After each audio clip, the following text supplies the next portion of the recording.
আসসালামু আলাইকুম, কেমন আছেন সবাই? তোমরা যারা সরকারি চাকরির প্রস্তুতি নিচ্ছ এবং তোমাদের মধ্যে যারা গণিতে খুবই দুর্বল, সেই সকল ছাত্রছাত্রীদের জন্য একটি কোর্সের আয়োজন করা হয়েছে, যেখানে গণিতের বেসিক থেকে শুরু করে অ্যাডভান্স লেভেল নিয়ে আলোচনা করব। অর্থাৎ তোমরা একদম শূন্য থেকে জব প্রিপারেশন নিতে পারবে।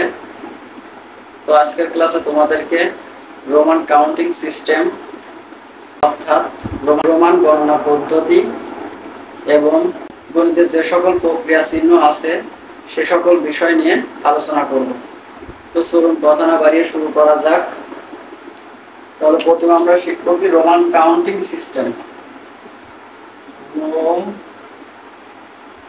রোমান কাউন্টিং সিস্টেম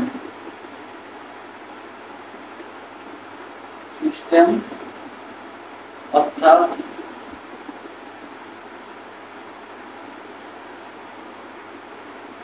রোমান গণনা পদ্ধতি। তাহলে আমরা কি শিখবো? রোমান কাউন্টিং সিস্টেম অর্থাৎ রোমান গণনা পদ্ধতি। তো তোমরা অনেকে জানো আর অনেকে জানো না, তো আজকে আমরা জানবো।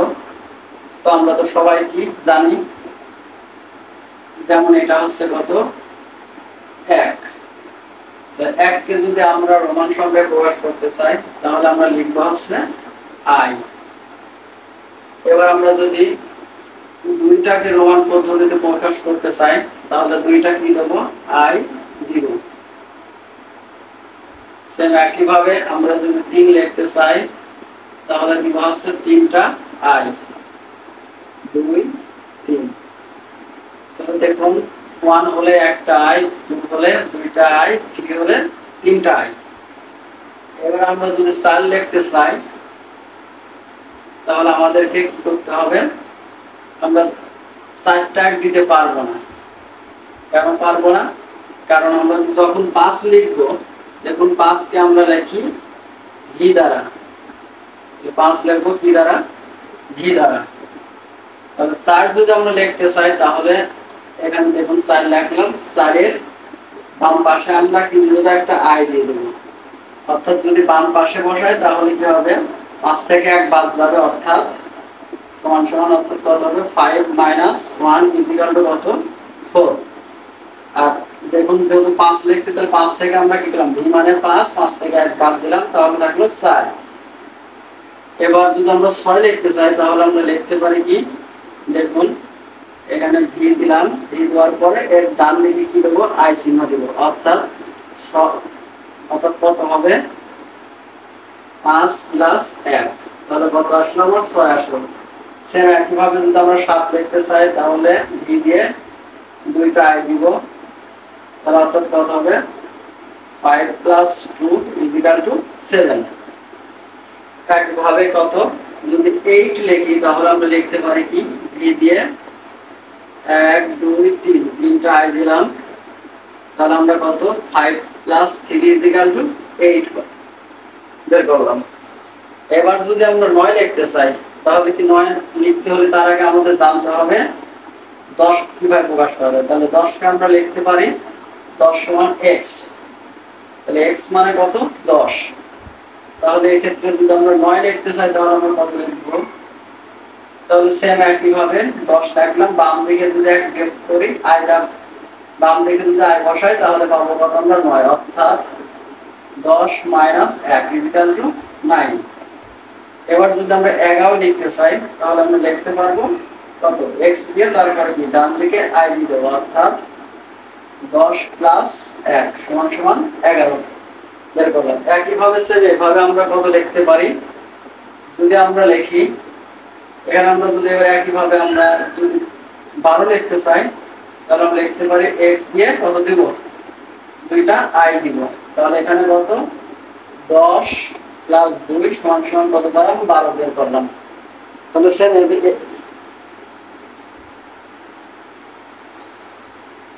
তাহলে কি এইভাবে আমরা কি অগ্রসর হতে পারি? তাহলে দেখুন আমরা লিখছি কি? যখন 1 দ্বারা প্রকাশ করব সেটাকে আমরা লিখছি কত? একটা আই। যখন 2 দিচ্ছি তখন 2টা আই, তখন 3 দিচ্ছি তখন 3টা আই হচ্ছে। এবার যখন 4 লিখতেছি তখন আমাকে কি অবশ্যই 5 জানতে হবে। 5 কে কি দ্বারা প্রকাশ করা হয়? ভি দ্বারা। তাহলে ভি এর বাম পাশে যেটা দিব তাহলে কি হবে, সেটা থেকে তত বিয়োগ হবে। তো দেখুন 5 থেকে একটা দিছি সেহেতু 1 বিয়োগ হয়েছে। সেম একই ভাবে ডান দিকে যেটা দেব তাহলে কত হবে, ডান দিকে যেহেতু আই দিছি তাহলে কি হয়েছে, 5 এর সাথে 1 যোগ করে 6 হয়েছে। সেটা এইভাবে অগ্রসর হতে পারতেছি আমরা। তো এখন যদি আমরা 20 লিখতে চাই তাহলে আমরা 20 লিখব কিভাবে, তাহলে 20 দেখুন 20, তার আগে আমরা 19 লিখি। তাহলে 20 আগে লিখি, 20 লিখলে কত হবে দেখুন। তাহলে 20 ইজিক্যাল আমরা লিখতে পারি কত, একটা 10 আর একটা 10, অর্থাৎ দুইটা x ইজিক্যাল কত পেলাম 20 বের করলাম। সেম একইভাবে যদি আমরা 30 লিখতে চাই তাহলে আমরা 30 কত লিখবো, 3টা x দেব, একটা 2টা 3টা x দিলাম। এবার যদি আমরা 40 লিখতে চাই তাহলে আমরা কত দিব, তাহলে 40 যদি আমরা লিখতে চাই তাহলে আপনার এখন আমাদেরকে জানতে হবে 50 কত দ্বারা প্রকাশ করা হয়। 50 কে আমরা প্রকাশ করতে পারি l দ্বারা। তাহলে 50 ইকুয়াল টু কত হবে, 50 সমান l। 50 কে যদি আমরা l দিই তাহলে এখন আমরা যদি 40 লিখতে চাই তাহলে আমরা লিখতে পারি আছে l দিলাম, তাহলে ডান দিকে কি x ডট বাদ দিলাম, তাহলে হয়ে যাবে কত 40। এবার আমরা যদি 60 লিখতে চাই তাহলে কি দিব, x হচ্ছে কত 50, 50 এর সাথে এই দিলাম, তাহলে দিলাম কত 10। তাহলে এখানে আসে তাহলে কত হচ্ছে 50 যোগ 10 ইকুয়াল টু কত 60, আর এখানে কত 50 মাইনাস 10 ইকুয়াল টু 40। তাহলে এটা আমরা কত 50 60 70 এভাবে আমরা অনায়াসে লিখতে পারবো। এখন আমাদেরকে 100 যদি আমরা লিখতে চাই তাহলে 100 লিখতে হলে আমাদেরকে কি করতে হবে, c সমান কত হয়,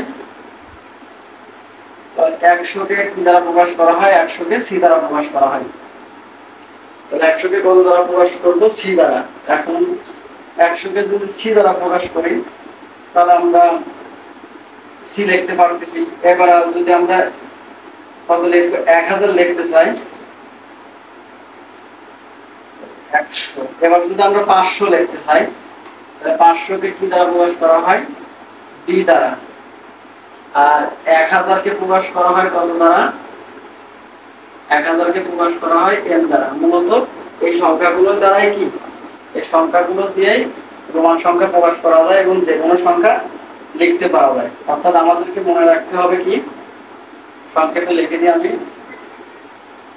লিখতে হবে আমাদেরকে, দেখুন আমি লিখতেছি এখান থেকে লিখছি, এটা মনে রাখতে হবে 1 সমান কত i, তারপর আমরা যদি 10 লিখতে চাই, 5 কে লিখতে চাই, 5 কে 5 যদি আমরা লিখতে চাই তাহলে আমরা লিখবো v। 10 কে যদি লিখতে চাই 10 কে কি দ্বারা প্রকাশ করা হবে, x দ্বারা। এবং 10 এর পর কত 50, 50 কে যদি আমরা প্রকাশ করতে চাই সেটাকে l দ্বারা প্রকাশ করব। আর 100 কে যদি প্রকাশ করতে চাই সেটাকে আমরা c দ্বারা প্রকাশ করব। আর যদি 500 কে প্রকাশ করতে চাই তাহলে সেটাকে d দ্বারা প্রকাশ করব। আর কত আছে 1000, 1000 কে আমরা প্রকাশ করব কত দ্বারা, m দ্বারা।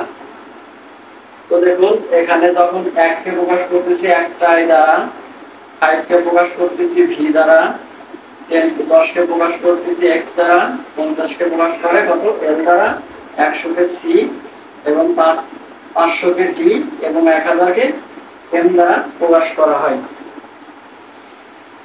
তাহলে এই যে এই কয়টা জিনিস আমাদের মনে রাখলে আমরা কি রোমান পদ্ধতিতে সকল সংখ্যা লিখতে পারবো। তো দেখুন একটা চাকরি পরীক্ষা আসছে, একটা প্রশ্ন,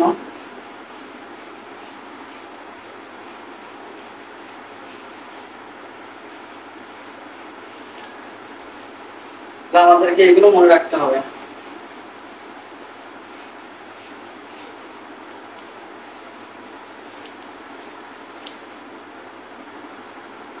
আছে হচ্ছে প্রশ্নটা হচ্ছে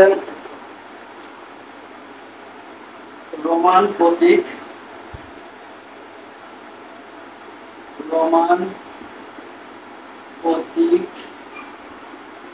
এম দ্বারা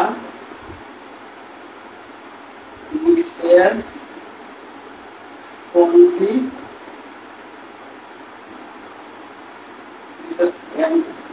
রোমান প্রতীক এম দ্বারা নিচের কোনটি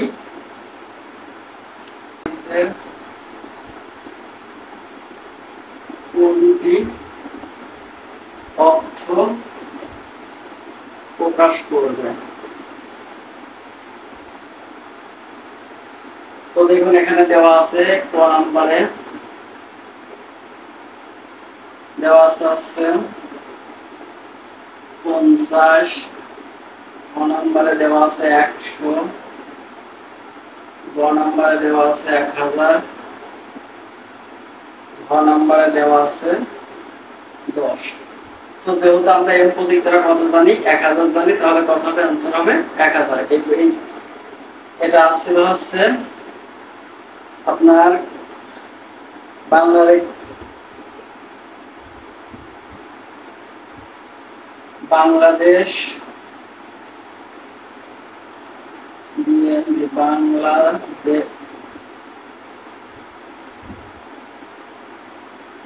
বাংলাদেশ ব্যাংক অ্যাসিস্ট্যান্ট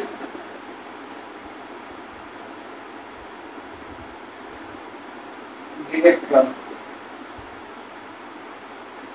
তাহলে বাংলাদেশ ব্যাংক অ্যাসিস্ট্যান্ট ডিরেক্টর চাকরি পরীক্ষায় এই প্রশ্নটি আসছিল। তো দেখুন এম দ্বারা এখানে কি প্রকাশ পাচ্ছে? 1000 প্রকাশ পাচ্ছে। তো তোমাদের যদি রোমান সংখ্যা নিয়ে কোনো প্রশ্ন থাকে অবশ্যই কমেন্টের মাধ্যমে জানাবেন। তো এবার আমরা আলোচনা করব হচ্ছে প্রক্রিয়া। গণিতের প্রক্রিয়া চিহ্ন কয়টি?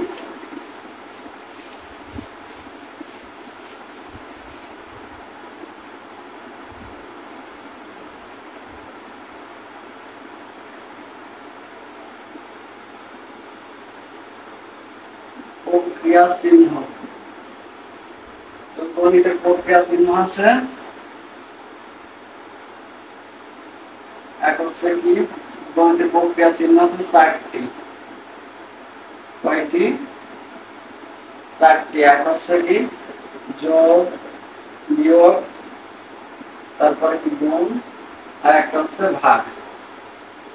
এদেরকে ইংলিশে বলে কি প্লাস। তারপর এটা হচ্ছে মাইনাস, আর এটাকে অথবা ডট চিহ্ন দ্বারা এখন প্রকাশ করা যায়। এটার নাম হচ্ছে